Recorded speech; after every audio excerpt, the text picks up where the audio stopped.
sa negosyo kong ito, may nilalaro akong magugustuhan nyo rin. TikTok Lock host Pokwang may babala sa pinekeng video niya. Kumakalat online ang deepfake video na pinagmumukha siyang endorser ng isang gaming platform. Or sa mga kapanood. O makakapanood po ito, paki-block na lang. Hindi po talaga ako nag-i-endorse sa mga online gaming.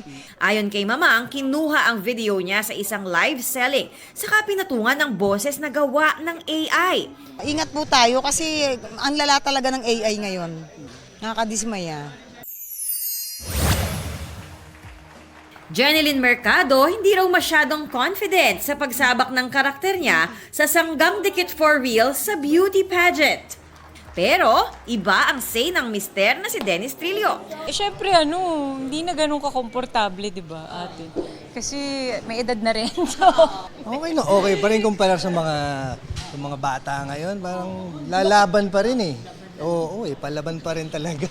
Abangan din daw ang pag-unfold ng mga bagong karakter sa serye, including Jared played by Raver Cruz. Kakampi ba ako or isa ako sa magiging kaaway nila? For sure kaaway ni Tonyo kasi interesado ako kay Bobby dito. Open-ending stars Clea Pineda at Janela Salvador spotted sa isang tattoo parlor.